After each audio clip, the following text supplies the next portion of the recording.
चलो बच्चों, तो आज हम लोग मैथ्स में चैप्टर नंबर 7 कंटिन्यू करें, जो चैप्टर का नाम है कोऑर्डिनेट ज्योमेट्री। कोऑर्डिनेट ज्योमेट्री में अभी तक आपने एक्सरसाइज 7.1 देखी, जिसमें हम लोगों ने डिस्टेंस फार्मूला यूज़ की थी। डिस्टेंस फार्मूला, उसके बाद हम लोगों ने ये दूसरी नई फार्मूलाज देखी थी एक्सरसाइज 7.2 के लिए, जो फार्मूलाज थी सेक्शन फार्मूला, रेशियो फार्मूला जिसे कहते हैं, है ना, एक्स और वाई की वैल्यू ढूंढने के लिए कि जब कोई पूरी लाइन को दो सेक्शन में, इक्वल नहीं लेकिन दो अलग अलग सेक्शन में डिवाइड कर दिया जाए, तो उसके लिए ये सेक्शन फार्मूला यूज़ होती है। याद है ना, 7.2 के हमने एक दो सम देखे थे। और उसके बाद मिड पॉइंट फार्मूला, कि अगर पूरी लाइन के एग्जैक्ट दो हाफ हो जाते हो तो उसके लिए ये मिड पॉइंट फार्मूला यूज़ होती है। सही बात है। तो अब इसी के अकॉर्डिंग हम लोग 7.2 में आगे के क्वेश्चंस देखें। अभी तक हमने क्वेश्चन नंबर 1, 2, 3 देखे 7.1 में, 7.2 में सॉरी। तो अब हम लोग उससे आगे देखें। तो अब नेक्स्ट क्वेश्चन नंबर 4 से शुरुआत करें। इसमें क्या दिया हुआ है कि find the ratio in which the line segment joining the point -3, 10 and 6, -8 is divided bye -1 and 6। इसका मतलब क्या कि यहाँ पर जो है वो पूरी एक लाइन सेगमेंट बनी हुई है, जिसके पॉइंट्स ये हैं -3, 10 और 6, -8। मतलब एक पॉइंट ये है -3 और 10, ठीक है, उसे point A, B, P, Q जो भी नाम दे दो कि ये -3 और 10 एक पॉइंट है, और दूसरा पॉइंट ये है, दूसरा एक पॉइंट कॉर्नर पे है 6 और -8, ये पॉइंट है। और उसके कहीं बीच में ये एक पॉइंट आया हुआ है -1 एंड 6, बीच में कहीं पॉइंट है -1 और 6। तो इस पॉइंट की वजह से इस लाइन के दो सेक्शन हो जाते हैं ना, दो पार्ट हो जाते हैं ना, तो हमें उन दोनों पार्ट का रेशियो फाइंड करना है। Find the ratio. हमने जो कल के सम्स देखे थे ना, इससे पहले 1, 2, 3 क्वेश्चन, उसमें क्या था पता है, रेशियो दिया हुआ था, जैसे कि 3:2 या 2:4, जो भी हो वो रेशियो दिया हुआ था। इसमें आपको रेशियो फाइंड करना है। जो आप लोगों की रेशियो की फार्मूला आती है ना, एक्स और वाई के लिए अलग अलग फार्मूला याद करो। एक्स के लिए फार्मूला आती है mx2 nx1 upon x m+n, और y के लिए, तो y के लिए फार्मूला आती है my2 ny1 अपॉन m+n, जिसमें x1 x2 और y1 y2 तो यहाँ से मिल जाता है ना, ये x1 x2 y1 y2 तो यहाँ से मिल जाती है ना वैल्यू। हमें mn ढूंढना है। रेशियो फाइंड करना मतलब क्या, m और n की वैल्यू। अब जब भी रेशियो ढूंढना हो ना, एक चीज़ ध्यान रखो बेटा, ये अब चीज़ नोट करो, जब भी हमें रेशियो फाइंड करना हो, मतलब एम एन की वैल्यू फाइंड करनी हो, तो उसके लिए दो फार्मूला है ना, एक्स और वाई अलग अलग दो फार्मूलाज यूज़ करते हैं ना। लेकिन एम एन जब ढूंढना हो ना, तो उसके लिए या एक्स या वाई दोनों में से कोई भी एक फार्मूला यूज़ करो, दोनों का रेशियो तो सेम ही मिलेगा ना। आप लोग जैसे ढूंढते हो कि एक्स की फार्मूला लिखते हो, फिर पेज के दूसरे हाफ में वाई की फार्मूला जब लिखते हो, तो उसमें m और n की वैल्यू तो दोनों में सेम ही लिखते हो ना। तो इसके लिए आप लोग x की फार्मूला से mn ढूंढो या y की फार्मूला से mn ढूंढो, आंसर सेम ही मिलेगा। उसके लिए यहाँ देखते हैं कि जो है बीच में नंबर है ना, ये बीच के नंबर में किसकी वैल्यू दी गई है, x की वैल्यू दी गई है कि y की वैल्यू दी गई है। यहाँ पे तो दोनों की वैल्यू दी गई है, मीन्स दोनों में से कोई भी एक फार्मूला से फाइंड कर लो, आपको mn मिल जाएगा। कैसे, तो अब सॉल्यूशन देखो। क्या ऐसे लिखें कि let the point P divide the line segment joining the point A and B into m/n। मतलब वही कि ये सीधी लाइन जो है ना, उसमें ये पहले पॉइंट A कहा हमने, A का पॉइंट ये है -3 और 10, और आखिरी का पॉइंट B कहो आप लोग कि B के कोऑर्डिनेट ये रहे 6 और -8, और बिल्कुल बीच में कहीं पर पॉइंट P है। P सपोज किया कि P के पॉइंट ये हैं -1 और 6, जो m/n में डिवाइड करता है। ये रेशियो तो फाइंड करना है ना, mn। So according to section formula, जिसमें हम लोग ये कहते हैं कि of any of one x and y, यहाँ x और y दोनों में से कोई भी एक, उसके लिए ना ये बीच वाला देखते हैं कि ये p में कौन सी वैल्यू है, इसमें x और y दोनों की वैल्यू दी गई है ना, तो दोनों में से कोई भी फॉर्मूला यूज कर सकते हो, आपको आखिरी में mn मिल जाएगा। तो समझो x की फॉर्मूला से करें, मैं अभी x से कर रहा हूँ ना, आप लोग जो है वो अपनी बुक में y की फॉर्मूला से ट्राई करना कि आंसर यही मिल रहा है या नहीं मिल रहा है, उसका भी आंसर यही मिलेगा।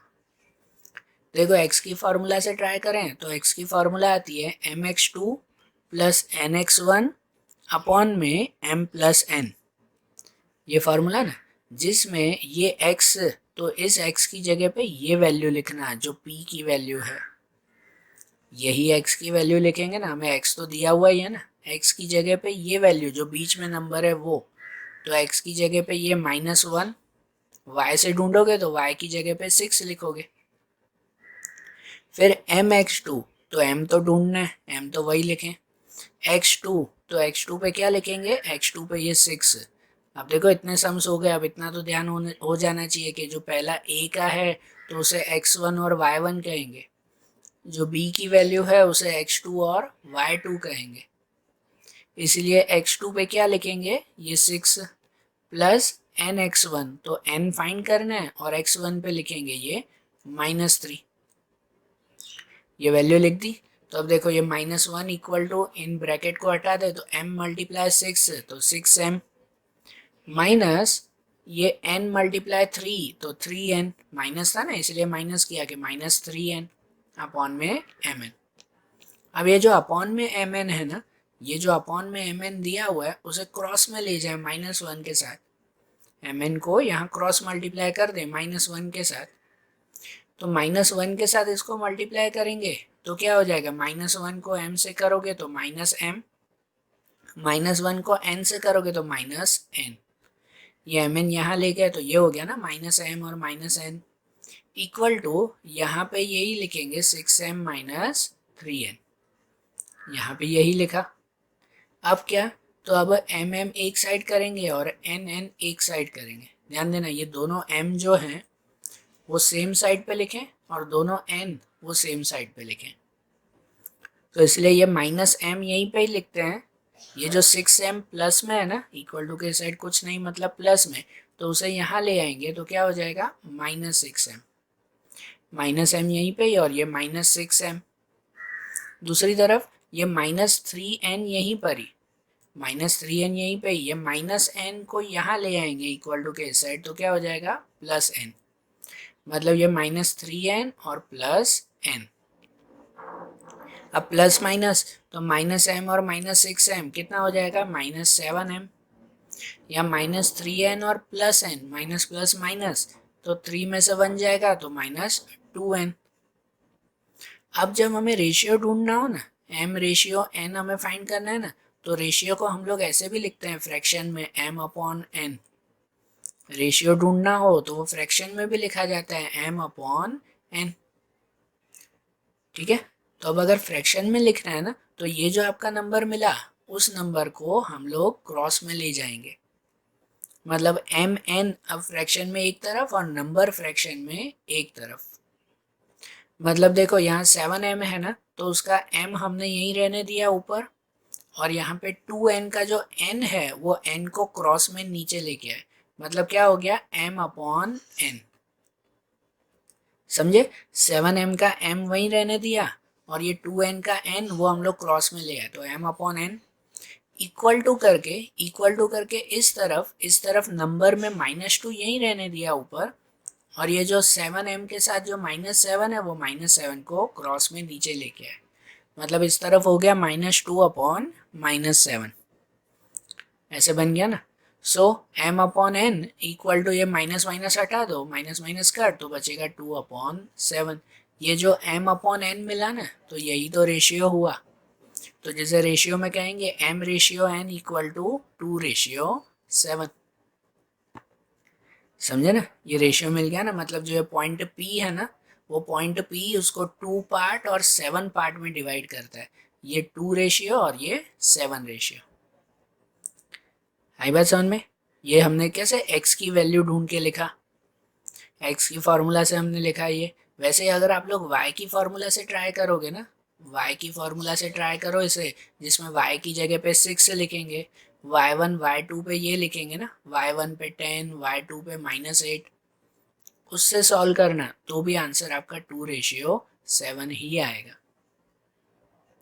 अरे बात समझ में? तो कभी रेशियो ढूंढना भी हो तो ऐसे ढूंढ सकते हैं ना, ठीक है।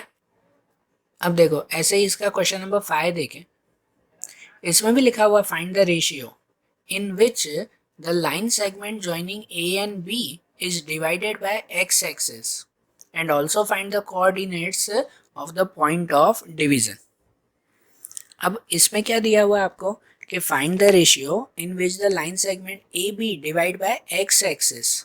मतलब वैसे ही अगर लाइन हो ना ये ए और बी की, यहाँ पॉइंट ए है, यहाँ पॉइंट बी है, उसके बीच में कोई भी पॉइंट है, समझो वैसे ही पॉइंट अगर पी लेते हैं तो ए के कोऑर्डिनेट दिए हुए हैं, बी के कोऑर्डिनेट भी दिए हुए हैं, लेकिन पी के कोऑर्डिनेट नहीं दिए हुए। आगे कैसा था, पी में दिया हुआ था, तो जिसकी वजह से एक्स या वाई दोनों में से किसी की भी फॉर्मूला रखो तो आपको रेशियो मिल जाएगा।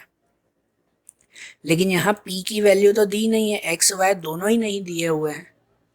ए और बी भले है लेकिन इसमें तो एक्स और वाई दोनों ही नहीं है, तो हम लोग रेशियो कैसे ढूंढे? तो यहाँ पे और कुछ नहीं ना, लेकिन एक पॉइंट दिया हुआ है कि this point divide by x axis. मतलब ये जो पॉइंट P है ना वो एक्स एक्सिस पे आ रहा है, और एक्स एक्सिस का कोई भी पॉइंट हो ना, इसका मतलब उसमें y पे 0 आता है। ये चीज़ पहले भी नोट करवाई थी, फिर से नोट करवा रहा हूँ। कहीं पर भी लिखा हो ना कि the point on x axis, तो एक्स एक्सिस का पॉइंट मतलब कि एक्स पे कुछ भी हो, एक्स पे कुछ भी हो, वाई पे तो हमेशा 0 ही आएगा। और अगर लिखा हुआ होता ना कि it is on y axis, कि अगर वाई एक्सिस पे है तो इसका मतलब कि वाई पे कुछ भी हो, एक्स पे हमेशा 0 ही आएगा। तो यहाँ तो एक्स एक्सिस पे है तो इसका मतलब एक्स की वैल्यू नहीं, वाई पे 0। तो जैसे मैंने पहले बताया कि रेशियो जब ढूंढना हो ना, रेशियो फाइंड करना हो, तो एक्स या वाई कोई भी फार्मूला से ढूंढ सकते हो। यहाँ पे एक्स की वैल्यू तो है ही नहीं, तो हम लोग किसकी फार्मूला से ढूंढेंगे? वाई की फार्मूला से, कि वाई की वैल्यू 0 हुई ना। समझे? ये लॉजिक दिया हुआ है कि एक्स एक्सिस का पॉइंट है, इसका मतलब वाई पे 0, तो आप लोगों को वाई की फार्मूला से ढूंढना होगा। और उसके बाद लिखा हुआ है also find the coordinate of the point of division. मतलब इसके पूरे कोऑर्डिनेट मतलब एक्स की वैल्यू भी फिर ढूंढनी है। समझे? मतलब इसमें पहले y की फॉर्मूला से ये ढूंढ लेंगे रेशियो, और उसके बाद x की वैल्यू ढूंढेंगे। तो देखो कैसे इसे सॉल्व करें। तो हम लोग इसमें लिखेंगे कि let point p x 0, p पे क्या लिखें, x और 0 ना, क्योंकि वो दिया हुआ है कि ये x एक्सिस पे है, इसीलिए x पे x ही और y पे 0। It divide the line joining the point A 1 minus phi and B minus 4 phi into m ratio n। वही कि लाइन ए बी में अगर कन्फ्यूज़न हो ना तो आप बुक में भी ऐसी लाइन बना दिया करो कि लाइन ए बी में पॉइंट पी है जो इसको डिवाइड करता है। सो हम लोग पहले ये रेशियो अगर फाइंड करें तो यहाँ लिखेंगे कि according to section formula of y, y की फॉर्मूला पहले में क्या लिखा था हमने कि any of x and y, कोई भी लिख सकते हो उसमें, क्योंकि पहले में दोनों वैल्यू थी। यहाँ दोनों वैल्यू है आपके पास नहीं, सिर्फ 0 है, y की वैल्यू है ना, तो आप लोगों को y की फॉर्मूला से ही ढूंढना होगा। तो y की फॉर्मूला क्या आती है? y की फॉर्मूला आती है my2 प्लस ny1 अपॉन में m प्लस n, जहाँ पे y की वैल्यू लिखोगे 0, क्योंकि y पे 0 दिया हुआ है। ये वैल्यू यहाँ रखते हैं कि y की जगह पे 0 इक्वल टू my2, तो m की जगह पर कुछ नहीं, वो फाइंड करना है। y2, तो y2 पे कौन सा, फाई, y2 है तो ये b वाली वैल्यू ना, ये फाई। और n पे सेम ही, y1 पे क्या, तो y1 पे यहाँ वैल्यू है -5, बराबर ना, क्या वैल्यू है यहाँ पर, -5। तो अब ये तो 0 ही। अब देखो ये जो एम एन है, ये रेशियो में अपॉन में जो एम एन है वो एम एन को क्रॉस मल्टीप्लाई कर देता है ना, तो एम एन को यहाँ क्रॉस में ले जाएं तो 0 के साथ मल्टीप्लाई उसका क्या हो जाएगा, 0 ही हो जाएगा ना। मतलब नीचे की वैल्यू तो हट गई, ये एम एन तो हट गया क्योंकि उसे क्रॉस में मल्टीप्लाई 0 के साथ 0 ही रहेगा। यहाँ पे 5 मल्टीप्लाई एम 5m और 5 मल्टीप्लाई एन तो 5n, माइनस में है तो -5n। अब क्या करते हैं हम लोग कि m और n एक तरफ, m एक तरफ, n एक तरफ, तो समझो 5m यहीं पे ही, -5n वहाँ ले जाएंगे तो +5n, मतलब एक तरफ 5m हो गया, एक तरफ 5n हो गया। अब जो हम लोग रेशियो ढूंढते हैं ना, तो उसके लिए यहाँ देखो तो ये 5 दोनों ही कट हो जाएंगे। आप अपॉन में लिखा है, डायरेक्ट लिख सकते हो कि 5 दोनों कट, दोनों में सेम है इसीलिए, तो बचा m इक्वल टू n। और अगर m इक्वल टू n है, दोनों इक्वल है, मतलब रेशियो भी क्या कहलाए, दोनों का इक्वल 1:1। दोनों इक्वल ही हुए ना, इसलिए रेशियो क्या बना, 1:1। समझे? तो देखो रेशियो मिल गया ना, तो अब उसके बाद पूछा हुआ है कि p के कोऑर्डिनेट्स फाइंड करने, कि to find the coordinate of p, जिसमें x की वैल्यू ढूंढनी है। y पे तो 0 ही है, उसको थोड़ी फाइंड करना है। अब x की वैल्यू ढूंढनी है, तो x की वैल्यू ढूंढने के लिए तो उसमें तो यही रेशियो वाली फॉर्मूला लगेगी ना। अब x की वैल्यू के लिए फॉर्मूला रखेंगे mx2 + nx1 अपॉन में m + n, जिसमें m और n पे क्या रखना है वो मिल गया ना। m और n पे क्या रखना है, 1 और 1 ही रखना है। और x1 x2 पे क्या रखना है, तो x1 x2 पे ये वैल्यू a और b की वैल्यू। समझे? समझ में आ रहा है ना। पहले y की फॉर्मूला से हमने रेशियो ढूंढ लिया, अब हम लोग x ढूंढ रहे हैं। तो देखो mx2, m की जगह पे 1, x2 तो x2 की जगह पे ये -4, फिर nx1 तो n की जगह पर 1, n की जगह पर 1 और x1 की जगह पे भी 1, और अपॉन में m + n तो 1 + 1। तो यहाँ 1 × 4 -4 प्लस ये 1 1 ज़ा 1 अपॉन में 1 + 1 2, तो -4 + 1 कितना हो जाएगा, -3/2। तो 3/2 यही आंसर मिला ना। मतलब जो p के कोऑर्डिनेट हमें फाइंड करने थे ना, वो p के कोऑर्डिनेट्स क्या मिलेंगे, x पे -3/2 और y पे 0। ठीक है, तो इसके कोऑर्डिनेट भी मिल गया ना। समझ आया ना इसमें भी रेशियो कैसे ढूंढा हमने। अब ऐसे ही इसका नेक्स्ट क्वेश्चन नंबर 6 देखें, और इसे क्वेश्चन नंबर 6 को एक इम्पोर्टेंट क्वेश्चन भी टिक कर लो, क्योंकि ये जो क्वेश्चन है ना वो चेंज होकर नंबर बदल के काफ़ी बार पूछा जाता है। ओके ना, तो इसे अच्छी तरह से नोट कर लेना। देखो जैसे क्वेश्चन में दिया हुआ है कि if 1 2 4y x6 and 3 5 are the vertices of parallelogram taken in order, find xy। इसका मतलब क्या कि अगर एक पैरेललोग्राम बना हुआ है, आप ड्राइंग बनाना बुक में, ठीक है, मैं जैसे बता रहा हूँ वैसे ड्राइंग बनाना, कि ये पैरेललोग्राम बना हुआ है, उसमें 4 पॉइंट हैं कि पॉइंट ए का नंबर ये है 1 2, दूसरा पॉइंट बी का नंबर ये है 4 5 4 और y, फिर पॉइंट सी का नंबर ये है x और 6, और पॉइंट डी का नंबर है 3 और 5। तो ये 4 वर्टाइजेस दिए हुए हैं, ठीक है, 4 पॉइंट दिए हुए हैं, हमें उस पर से ये x और y की वैल्यू ढूंढनी है ना। मतलब जो b का कोऑर्डिनेट है ना 4y, उसमें y ढूंढना है, c के कोऑर्डिनेट x 6 में x ढूंढना है। तो ये x और y कैसे मिलेगा, तो लॉजिक समझना। इसमें जो x और y की वैल्यू ढूंढनी है ना, वो ढूंढनी है हमें मिड पॉइंट की फॉर्मूला से। हम लोग इस एक्सरसाइज में 2 ही तो फार्मूला देख रहे हैं, एक रेशियो फार्मूला और एक मिड पॉइंट फार्मूला। तो हमें जो यहाँ पर y की वैल्यू फाइंड करनी है, x और y दोनों, तो वो मिड पॉइंट फार्मूला से ढूंढेंगे।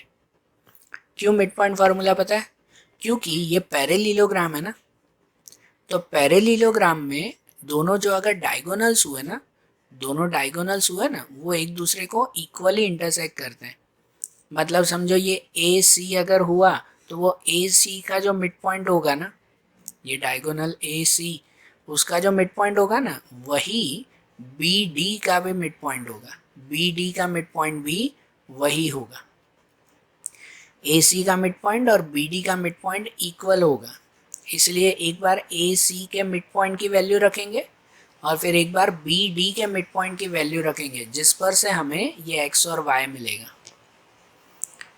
ठीक है, ये चीज़ ध्यान रखना बेटा। ये जो है ना पैरेललोग्राम, कितनी बार आपको एग्जाम में इसे चेंज करके, कभी स्क्वायर करके पूछा जाता है, कभी रोम्बस करके, कभी रेक्टेंगल करके पूछा जाता है, लेकिन रूल सब में यही लगेगा, मिड पॉइंट का।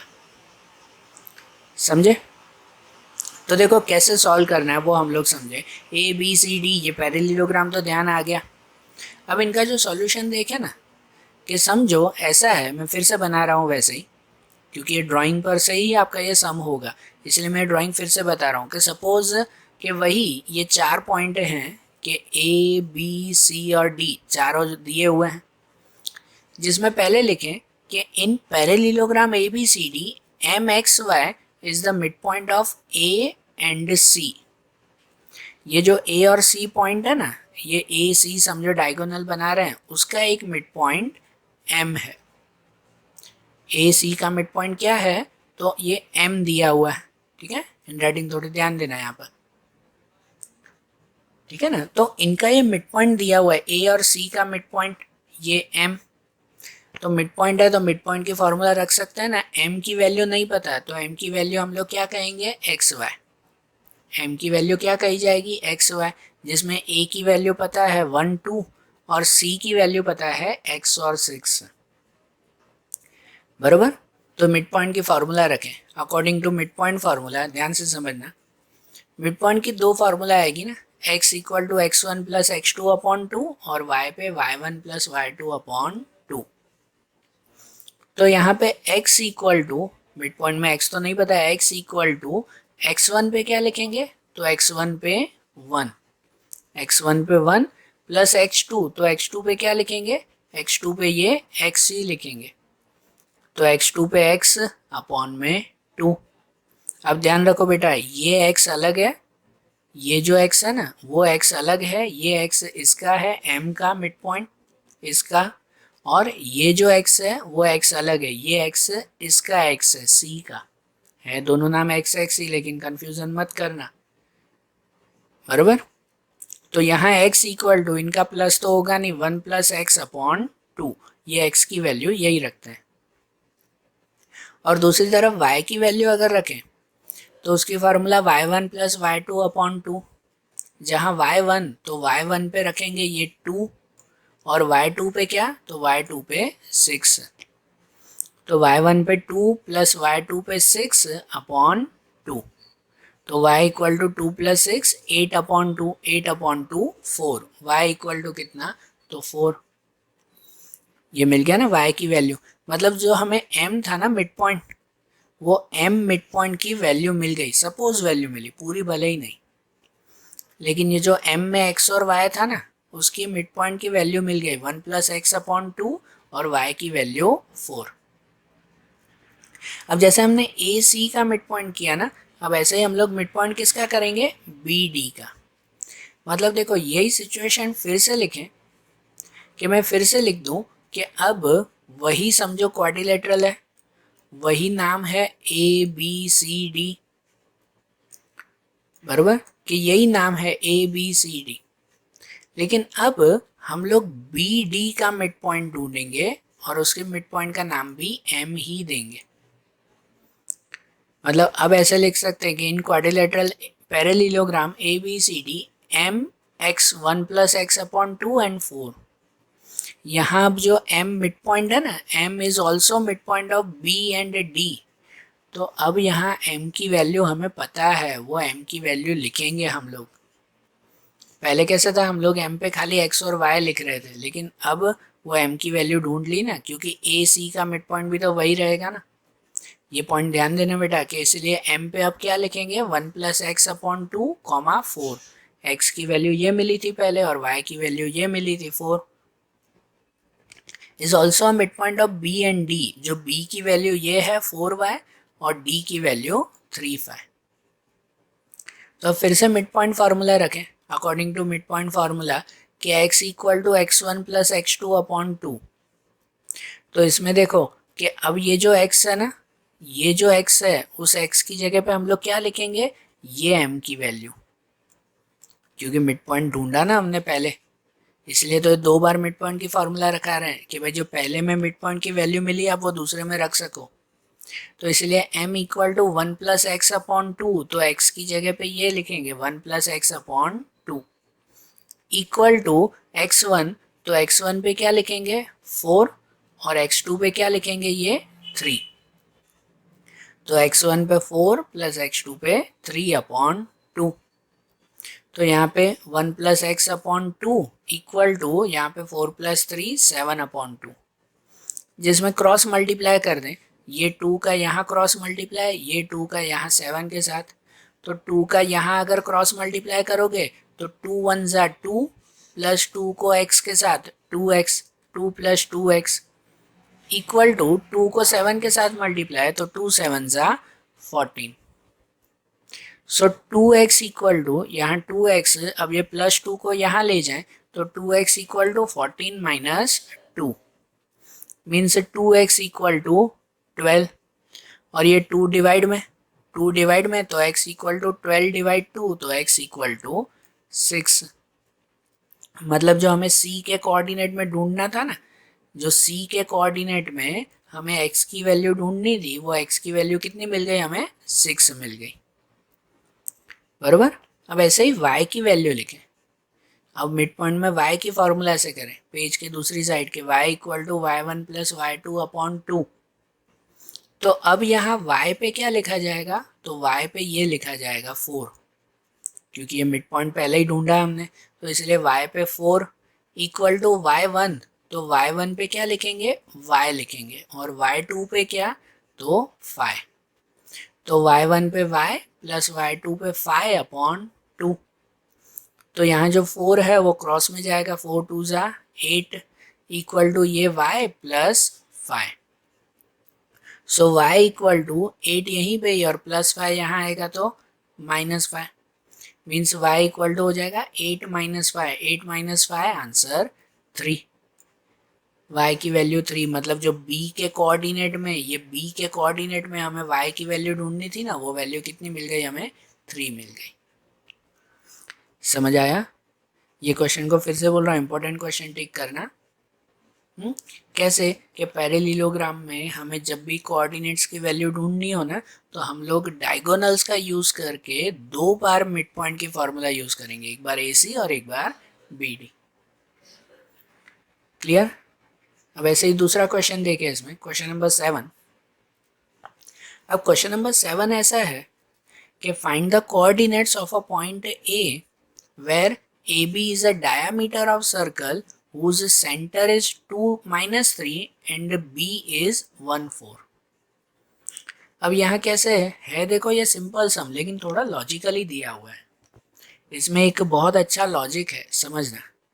कैसे दिया, find the coordinate of point A where AB is a diameter of circle, means कि सपोज कोई अगर सर्कल हो तो सर्कल का यहाँ AB डायामीटर है, डायामीटर पता है ना, बिल्कुल सेंटर में से पास होने वाली लाइन, यहाँ पर AB डायामीटर है कि पॉइंट A यहाँ पर है और पॉइंट B यहाँ पर, जिसमें B के कोऑर्डिनेट दिए हुए हैं 1 4, यहाँ सेंटर के कोऑर्डिनेट दिए हुए हैं, सेंटर के कोऑर्डिनेट दिए हुए हैं 2 और -3, ठीक है ना। ये सेंटर, हमें A के कोऑर्डिनेट ढूंढने हैं, A के कोऑर्डिनेट मतलब इसकी x और y की वैल्यू ढूंढनी है।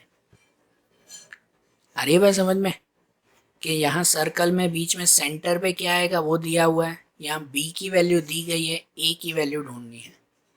अब यहाँ सिंपल और सीधा लॉजिक ये है कि ये आपको सर्कल का डायामीटर दिया हुआ है। डायामीटर मतलब पता है कि ये जो सेंटर है ना वो बिल्कुल बीच में आता है, बिल्कुल बीच में मतलब कि ये वो AB का मिड पॉइंट हुआ। आपको खाली कंफ्यूज करने के लिए सर्कल में दिया हुआ है, बाकी ये सेंटर वो क्या हुआ, मिड पॉइंट हुआ ना। तो इसमें कौन सी फार्मूला यूज होगी, मिड पॉइंट वाली फार्मूला, कि एग्जैक्ट बीच में ही तो आता है सेंटर, जिसमें मिड पॉइंट में हमेशा हम लोग मिड पॉइंट की वैल्यू ढूंढते थे ना।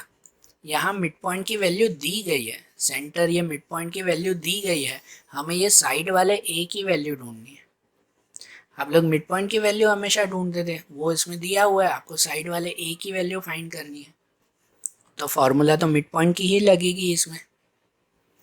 तो देखो ये फार्मूला हम लोग यूज़ करें कि यहाँ पे लिखेंगे कि centre O is a mid point of diameter A B, मतलब ये जो सर्कल बना हुआ है उसमें ये ए बी डायमीटर है कि सर्कल में यहाँ पर ए और बी, अब ये ना बुक में एक छोटा सर्कल ये बना लेना, ड्राइंग बना लेना कि जिसमें ये सेंटर ओ है, इस सेंटर का नाम ओ दिया हुआ है।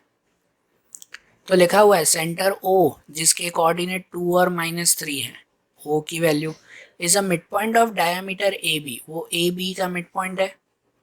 Where A is x y, जहाँ पे ए की वैल्यू पता नहीं है उसे एक्स वाई कहें, और b इज 1 4, और b की वैल्यू पता है 1 4। So according to mid point formula, mid point formula का यूज करें तो उसमें दो आती है ना, x equal to x1 plus x2 upon 2, y equal to y1 plus y2 upon 2, जिसमें x इक्वल टू, तो यहाँ x की जगह पर हम लोग ये 2 रखेंगे क्योंकि x मतलब मिड पॉइंट होता है, तो मिड पॉइंट तो दिया हुआ ही है ना आपको, मिड पॉइंट में ओ की वैल्यू तो दी गई है ना, आपको तो साइड वाला पॉइंट ढूंढना था ये ए, तो इसीलिए यहाँ मिड पॉइंट x की जगह पे क्या लिखेंगे 2 लिखेंगे, और x1 प्लस x2 अपॉन 2 जिसमें x1 की जगह पे ये लिखेंगे x जो ढूंढना है, और x2 की जगह पर ये लिखेंगे 1, मतलब x1 पे x और x2 पे 1, x प्लस 1 अपॉन 2। तो देखो 2 equal to x plus 1 upon 2, जहाँ ये जो 2 है नीचे जो 2 है डिनोमिनेटर में, वो यहाँ क्रॉस मल्टीप्लाई में जाएगा कि 2 2 ज़ा 4 इक्वल टू एक्स प्लस 1, फिर ये जो प्लस 1 है वो प्लस 1 यहाँ जाएगा माइनस में, means x equal to 4 minus 1, तो x इक्वल टू 3। ये जो a के कोऑर्डिनेट ढूंढने थे उसमें x की वैल्यू 3 मिल गई। ऐसे ही y की formula y1 plus y2 upon 2, जहाँ इस y पे हम लोग क्या लिखेंगे -3 लिखेंगे, ये ध्यान देना बेटा आप लोग y1 y2 पे नहीं, ये y पे -3 लिखना है आगे, क्योंकि मिड पॉइंट की वैल्यू दी गई है, y पे लिखें -3 इक्वल टू y1, तो y1 पे लिखेंगे ये y, और y2 पे लिखेंगे 4, y1 पे ये y और y2 पे 4 अपॉन में 2, तो यहाँ क्रॉस मल्टीप्लाई 3, यहाँ पर -3 equal to y plus 4 upon 2, जो ये क्रॉस मल्टीप्लाई जाएगा 3 2 जा -6 इक्वल टू वाई प्लस 4, और ये प्लस 4 है, प्लस 4 यहाँ जाएगा तो -4, मीन्स y इक्वल टू पहले ही -6 है और दूसरा -4, तो -6 एंड -4 क्या हो जाएगा -10, तो y की वैल्यू -10, मतलब जो हमें a के कोऑर्डिनेट ढूंढने थे ना x और y, वो a के कोऑर्डिनेट क्या मिल गए 3 और -10। आई बात समझ में? सिंपल सा लॉजिक था ना, समझ में आया ना ये कैसे सर्कल में डायामीटर दिया हुआ था, तो इसका मतलब हमें उसमें मिड पॉइंट की फॉर्मूला ही यूज करनी थी, ठीक है ना। तो आज भी जैसे हमने ये सम्स देखे ना, ऐसे ही इनके दूसरे क्वेश्चन दूसरे सम्स हम लोग अगले वीडियोस में देखेंगे। Okay, thank you.